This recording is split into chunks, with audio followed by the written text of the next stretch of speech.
signé le 31 août dernier notre maison de rêve à Neuville-sous-Montreuil.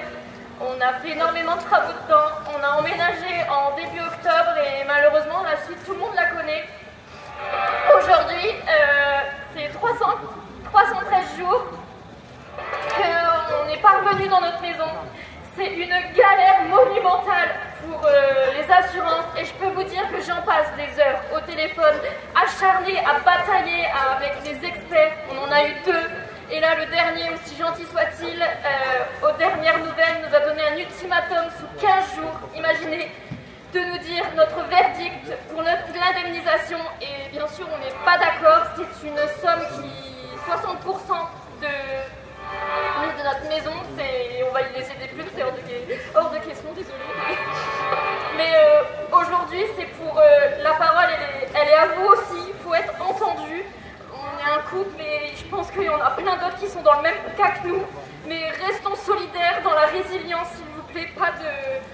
On en a ras-le-bol, je suis la première à dire j'en ai ras-le-bol. Il y a 2 semaines de ça, j'ai dit Antoine, je vais vriller, je vais péter des têtes, excusez-moi du terme, ou je vais aller... dégommer des gens, mais il faut surtout pas, il faut rester positif malgré tout. On a tout perdu, mais on est encore là, voilà, on est ensemble et ensemble on va super loin, s'il vous plaît.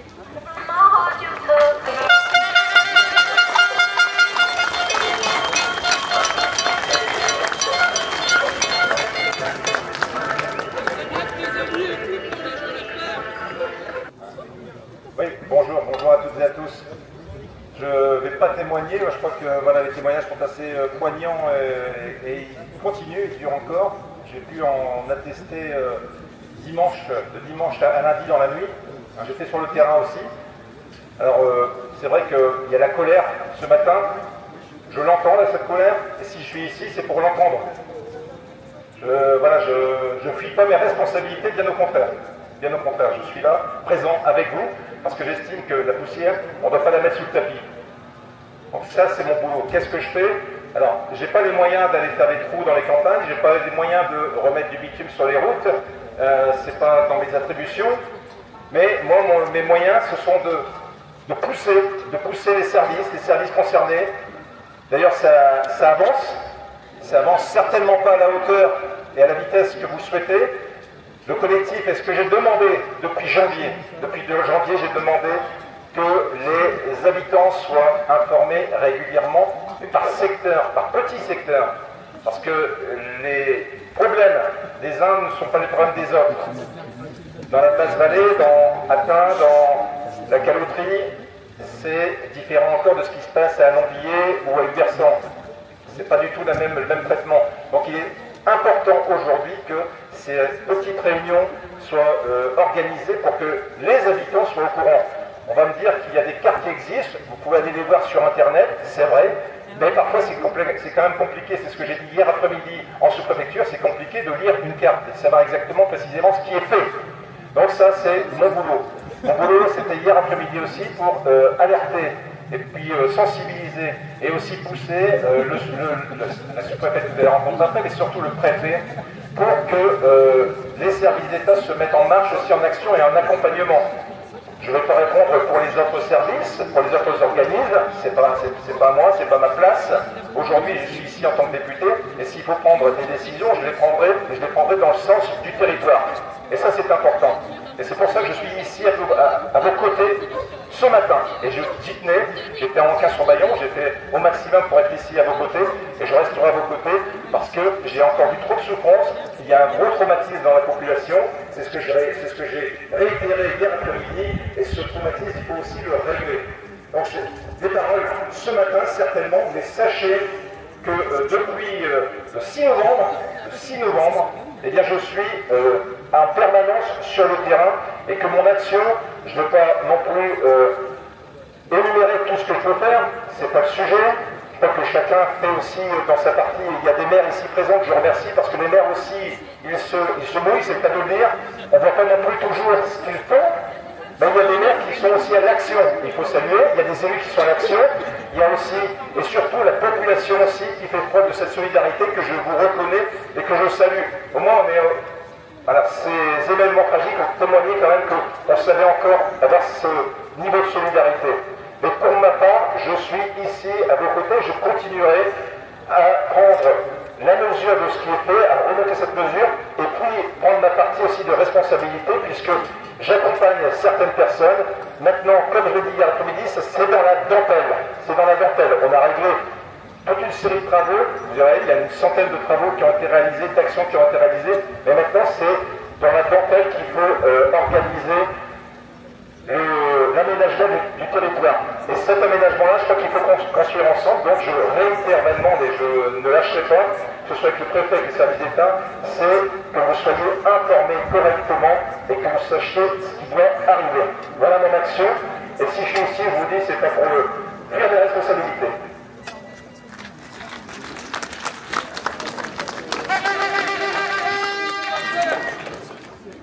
Bonjour à tous. Je pense que vous savez qui je suis. Non. Non. Maxime Thieu de Lombier. Comment dire, dimanche soir, j'ai reçu plein fouet, les zones de ruissellement. Donc je voulais remercier Monsieur Fay déjà, parce que j'étais tellement en détresse que je l'ai appelé. Il m'a rappelé aussitôt. Il est venu constater les dégâts chez moi et dans ma commune. Bon, après, je suis la seule maison qui a été touchée. On commençait les travaux. J'avais un mental d'acier pour ma famille. Mais là, franchement, je suis anéanti. Et le gros problème, c'est que, je ne sais pas si c'est la vidéo qui a fait le fait, c'est que le lendemain, j'ai vu le CICA, les SA2L bouger. Je me suis dit, il y a un problème. Les gens, ils bougent après l'été. Après, M. Bruno Cousin dit apparemment, il n'y a qu'1% des gens qui demandent les bâtards d'eau. Le seul problème, c'est que les bâtards d'eau, il y a des gens qui ont posé leur dossier depuis un petit moment. L'État n'a pas débloqué les subventions, donc on ne peut pas avoir les moyens de se protéger. Moi, le diagnostic, je l'ai reçu il y a 10 jours. Je sais que les bâtards d'eau et l'ensemble des moyens de protection, je ne les aurai pas avant février-mars de l'année prochaine. Donc il y a un gros problème de communication et de gestion. Et ça, il ne faut pas laisser traîner, il faut agir au plus vite. Là, ce n'est pas la rivière qui a débordé, c'est des eaux de ruissellement. Donc il faut falloir travailler aussi avec les agriculteurs, parce que moi, franchement, je vais vous dire une chose, j'en ai un peu ras-le-bol aussi. Là, ils ont moissonné, les champs, ils sont à nu. J'ai pris de plein fouet la boue, les gravats. Pour vous dire, l'eau est passée au-dessus de mon capot, au-dessus de mon toit, pour sauver mes véhicules. Je n'ai même pas pu... Enfin, on les a sauvés, je ne sais pas s'ils vont tenir le choc. La deuxième voiture, j'ai cassé le pare-choc parce que c'était tellement monstrueux que... Je remercie le garagiste qui l'a réparé gratuitement. Et je voulais dire aussi merci au Cheka, l'association. C'est un grand soutien moral, ainsi que toutes les autres personnes qui vont se reconnaître au niveau administratif et moral. Donc ça soulage les gens.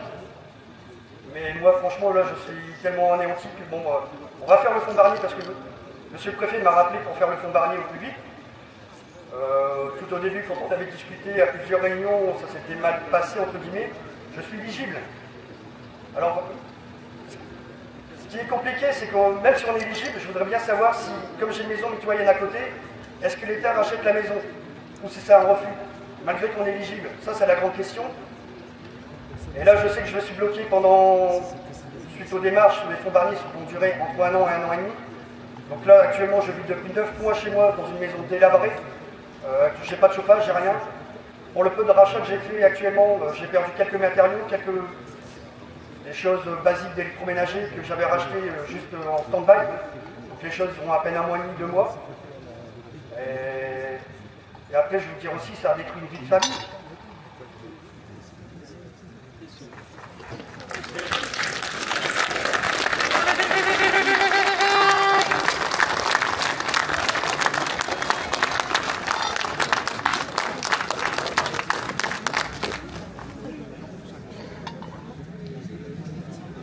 Bonjour tout le monde et d'abord bravo pour la réussite de cette mobilisation, je dirais après en quoi elle est précieuse.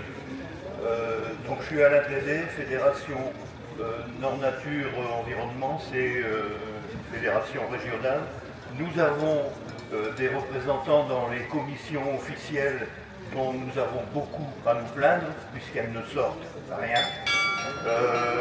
Nous avons une réflexion sur les causes de ces inondations à répétition et il ne faut pas tout mettre sur le dos du dérèglement climatique, loin de là. Si vous voulez, on en parlera aussi. Donc, je représente, comme l'a dit Yovan, un des collectifs un peu éloignés d'ici. Nous sommes venus quand même à quelques-uns de Merville, hein, dans le nord. La vallée de la Lys est inondée, des dizaines de communes ont été inondées, 4 fois cet hiver, comme vous, au même moment évidemment. Et à Merville, un collectif de 150 personnes s'est constitué, a produit un cahier de revendications. On en parlera avec ceux que ça intéresse après, si vous le voulez. Et une initiative est venue du niveau régional, constatant que localement, nos maires, nos élus locaux se déclaraient soit incompétents, soit dépassés par les événements. Il devient évident qu'il faut aller à un niveau supérieur, que les clés de nos problèmes sont dans les préfectures et dans les ministères. Et c'est à ce niveau-là que nous devons pouvoir être entendus. Mais pour le faire, un collectif local n'aura jamais les épaules, n'aura jamais la reconnaissance des pouvoirs publics. Il faut donc organiser au niveau régional un groupement de nos collectifs. C'est ce qui est en chantier, c'est en cours. Ça dépend évidemment entièrement de la volonté des uns et des autres, chacun restant naturellement maître chez soi, mais l'union faisant la force, nous pouvons gagner si nous sommes entendus au niveau supérieur. Voilà. Donc, encore une fois, une manifestation comme celle-ci, c'est très précieux dans la constitution de ce rapport de force. Et comme vous, je pense, à Merville et au niveau régional, ce que nous voulons, c'est la vérité sur les causes de ces inondations. Et elles viennent d'être rappelées par l'orateur précédent, le ruissellement, nos sols agricoles partout, sur des milliers de kilomètres carrés de nos bassins versants, des sols agricoles cultivés de manière industrielle, chimique, sont morts. Et je vais me permettre d'intervenir parce que j'avais bien dit aujourd'hui qu'on n'est pas là pour des convictions politiques. Voilà. On est juste sur le fait qu'on est tous ensemble, c'est l'intérêt général. Alors sur les causes, les débats politiques auront lieu dans les instances. Mais là, je crois que les gens, aura des gens qui vont être d'accord, d'autres pas d'accord. On est tous ensemble, prenons uniquement l'intérêt général. Entendu. Donc, comme je suis là en soutien, je ne vais pas perturber l'affaire. Oui, donc, je répète, je suis à la disposition donc, pour cette coordination régionale, pour qu'on profite de l'occasion, puisqu'on est un certain nombre réunis, pour faire avancer le Schmilblick. Et je vous redis bravo, bravo à Yovan, bravo aux organisateurs pour cette réussite. On a besoin de manifestations comme ça. À bientôt. Bonjour, l'Anfosé. On a été inondé 2 fois, en novembre et en janvier. En novembre, on a eu 1,10 m d'eau. En janvier, on a eu 45 cm et il a gelé, le sous-sol était gelé. Depuis ce temps-là, on n'a plus de toit septique. On a fait passer l'assurance et que tous les normes, on a dû faire passer un bureau d'études qui passait en mars. Il n'avait pas le temps avant, il était demandé ailleurs. On a eu le rapport en juin, on l'a déposé à la mairie de l'Anfosé. Quand on l'a déposé, ils nous ont dit 4 à 6 semaines de réponse. Et depuis ce temps-là, on n'a pas de réponse, on n'a pas de toilette. Ils renvoient la balle sur Veolia. On a dû acheter un toilette de camping-car qu'on va vider 2 fois par semaine. Maintenant, on va le vider à l'Anfosé, à la mairie, proprement. La première fois, c'était, la deuxième fois, ils nous ont barré la porte à clé. Et en retour chez nous, on avait les gendarmes. Je voulais vous dire aussi que où on habite, derrière chez nous, il y a un terrain vague. Un terrain privé, il y a une route qui monte à Courcé et il y a eu un tuyau de fait par des TTM, je pense, le service des eaux. Un gros tuyau, ça envoie une quantité d'eau énorme quand il pleut et cela nous inonde plus. Voilà, je voulais vous expliquer notre problème. On est 5-6 impactés en fossé, il y en a 2 personnes qui bougent. Voilà, on attend des aides de l'État. Merci à tous. Oui, parce que là, pour la recherche d'un plan technique, le CHECA a déposé tout un projet. Ça ne coûtait pas un bras, hein.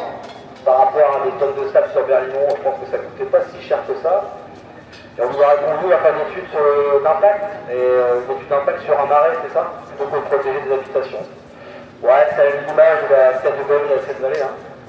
Et voilà, on fait des études plutôt que protéger les gens, alors que ça vient des études et leur site internet. Bonjour à tous et merci d'être venus pour nous soutenir. Donc, moi j'habite Marle, hein, on a été sinistrés en novembre et en janvier. Et nous, c'est un peu le trou du cul du monde, Marle. Parce que on est juste, nous on dépend de CIMCA. Ici, Belleville, c'est la CAO BSL. Et nous, Marle, dans tout le mois de novembre, on n'a vu personne. Le CIMCA, il ne doit pas exister, c'est invisible. On ne voit personne de venir faire des travaux. On a une brèche énorme dans la canche et qui n'est pas toujours réparée, qui n'est pas encore faite. Et puis la note qui jette ici à Montreuil, on l'a du Bacon, nous il y a quoi 20 cm d'eau et plus de 80 cm d'eau de vase dedans, quoi, des emblacs et tout. Et on nous dit on ne peut pas venir en avril, mai, juin, c'est trop humide. Bon, en juillet, août, je suppose qu'ils ont été en congé. Et puis, ils devaient venir en septembre. Là, on est le 15, on n'a pas encore vu personne. Et avec ce qu'il a plu, on va peut-être nous dire, on ne peut pas venir faire les travaux. On avait demandé un relevé de terre. Et puis, on nous a dit, non, il n'y a que cette maison, c'est pas rentable pour cette maison. Donc, nous, aujourd'hui, je pense que pour faire ça, ils avaient qu'à nous exproprier tout de suite. S'ils veulent que ça revienne des zones inondables. Et nous, le Marais de Marle, là maintenant, c'est le conservatoire du littoral qui en a ramassé une bonne partie. Alors je ne sais pas ce qu'ils vont faire. Est-ce qu'ils vont nous noyer complètement? On ne sait pas, mais notre maire, peut-être qu'il y a de l'action, je ne sais pas ce qu'il... Il nous dit qu'il a monté des dossiers pour nous protéger. Bon, on n'a pas toujours les remontées d'infos. Et aujourd'hui, on se demande à quelle sauce on va être mangé. Bon voilà, on est tous dans la même merde, je pense. La CA ici, il nous laisse peut-être dans le caca, mais nous, le CIMCA, on ne les voit pas. Merci à vous de m'avoir écouté. Et là, on voit pas beaucoup de monde. Hein. Le mode de mon show, je pense qu'il est parti faire un tour, je sais pas. On ne l'a jamais vu. Hein, monsieur P, on l'a perçu quand même une fois, il est venu, on a pu discuter un peu avec. Mais là, les travaux à Brimeux, ils commencent à faire des devis. Alors, vous voyez, on est au mois de septembre. Tant que les devis vont revenir en mairie, la commission d'appel d'offres, ils vont faire leur brin-brin, comme on dit. On n'aura pas de clapet avant le début de l'année. Hein. C'est honteux de voir ça. Quoi. Bon, là, les fossés dans le Marais, ils ont attaqué la semaine dernière, c'est bien, mais il a plu 47 mm en 2 jours. Quand ils vont pouvoir continuer, ça m'étonnerait pas. Voilà. Merci. Je vais faire le référent pour le collectif des sinistrés de la Madeleine sous Montreuil. Je voudrais témoigner quand même de quelque chose que je ne veux absolument pas revivre, comme tout le monde d'ailleurs. C'est les 10, 11, 12, 13 novembre 2023, les prises de risque qui ont été faites en termes de sécurité par les habitants de la Madeleine sous Montreuil en confectionnant des sacs de sable pour consolider les digues qui étaient en train de s'effondrer. J'ai donc vu des gens d'un certain âge, d'un âge respectable, debout sur les digues, donc à droite la canche qui débitait à 30 mètres cubes secondes, à gauche le marais qui était assez haut, entre 1 mètre et 2 mètres de hauteur pour les marées bas, habillés en waders, plastique, sur une petite largeur de haute digue, à faire des sacs de 25 à 30 kg, on fait quand même des gens de 70 ans, avec des waders, donc sur une petite digue. Je ne vous fais pas de dessin, si la personne chutait dans la canche, la wader se remplit, la personne pèse 100 kg, on ne la revoit plus. Il y avait 2 malheureux personnels de la sécurité civile avec un Zodiac, et 3 malheureux pompiers. Et ça a duré pendant 72 heures. Alors on avait des hélicoptères, une semaine après ou 2 semaines après, on a eu des ministres, on a eu notre président de région, etc. Mais à l'instant T, on était en situation de guerre. M. Macron avait dit que le Covid c'était une situation de guerre. Vraiment, moi je pense qu'on était dans une situation de guerre. Et que quand c'est comme ça, on va être efficient et efficace le plus vite possible. Et que l'État, les institutions doivent mettre en œuvre des forces quasi militaires pour empêcher ça. Donc je voulais témoigner de ça parce que on ne se rend pas compte qu'on est passé à côté de drames humains, en plus de toute la partie technique qu'on est en train d'évoquer aujourd'hui. Voilà, je voulais témoigner ça. Une petite aparté pour la Madeleine, nos digues ont été refaites. Il faut le signaler. Ceci dit, on a bien conscience, nous, que ces digues doivent faire partie d'un ensemble géographique, d'action géographique qui concerne toutes les communes. Nous, la Madeleine, on ne va pas se protéger dans notre petit coin. Notre collectif, on a eu conscience, on a bien conscience des dangers qu'on atteint, on a bien conscience qu'on va travailler en collaboration avec la caloterie, etc. Donc on a bien une vision globale, et c'est là où on va être vraiment dans l'entraide et continuer notre combat collectif. Je vous remercie pour votre attention. La tringle n'est pas faite, et à ce BM dit on va faire la tringle tant qu'on la sera dissoute. Mais ils ont courrier de dissolution. Donc moi, je ne suis pas là-bas pour des discussions politiques. On va remettre les revendications du SHECA, donc de toutes les communes qui concernent le SHECA, des autres collectifs qui sont adjacents, parce qu'il y a le préfet qui va être présent. On va demander qu'ils rétablissent l'état d'urgence pour alléger les procédures administratives, parce que l'urgence, elle commence depuis déjà 1 ou 2 semaines, avec les orages qui sont quand même assez foudroyants et qui mettent déjà des gens dans la merde, comme Maxime tout à l'heure. On a tous été hyper affectés au SHECA par rapport à cette situation. Il y en aura d'autres comme Maxime, moi je vous le garantis. Donc nous on est là vraiment pour déposer une demande. On va être reçu uniquement par le préfet du prochain emploi et tous les collectifs régionaux. On veut l'état d'urgence et on veut les travaux structurants avant le 31 octobre. Sinon il y aura des tribunaux administratifs par biais de conseil d'huissier et des référés. Et il y aura des manifs un peu partout jusqu'à temps qu'on ait les travaux structurants. Mais on aura besoin de vous, je vous le dis d'avance. Merci à tous.